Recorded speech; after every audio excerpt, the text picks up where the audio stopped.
विविध कमीत कमी आहार। एक छोटे बाळ खूप पटकन वाढते आणि त्यामुळे त्यांना मोठी मुले आणि वडीलधाऱ्या माणसांच्या तुलनेमध्ये अधिक पोषक घटकांची आवश्यकता असते। वाढत्या मांसपेशी आणि आतड्यांमध्ये खूप प्रथिनांची आवश्यकता असते।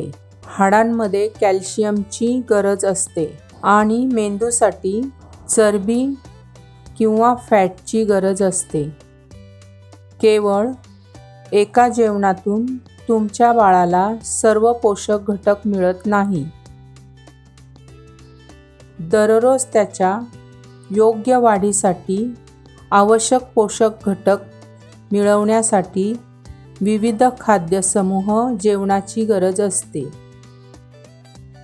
ज्वारी, बाजरी, मका, गहू धान्यांचे प्रमुख पदार्थ असतात। यामध्ये अनेक पोषक घटक असतात। प्रत्येक दिवशी तुमच्या बाळाला मांस, मासे, अंडे, दूध दिले पाहिजे। जर पर्याप्त पशु उत्पादने उपलब्ध नसतील तर विविध प्रकारच्या डाळी आणि सोयाबीनचे दूध प्रोटीनचे चांगला घटक आहे।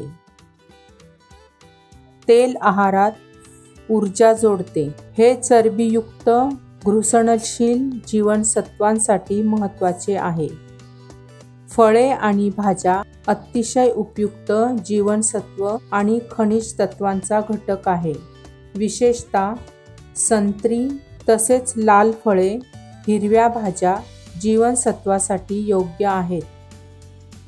एकाच भोजन समूहाचे विविध खाद्यपदार्थ संतुलित आहार देत नाहीत।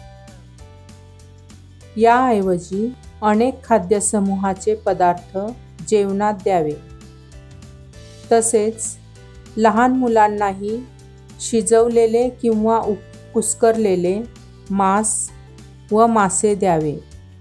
हे पदार्थ पोषक घटकांचे चांगले स्रोत आहे। स्तनपानाशिवाय दिवसभर तुमच्या बाळाला खाण्यासाठी ज्या गोष्टींची आवश्यकता आहे त्याची उदाहरणे दिली आहेत। ध्यानात ठेवा की यांची मात्रा अधिक आहे।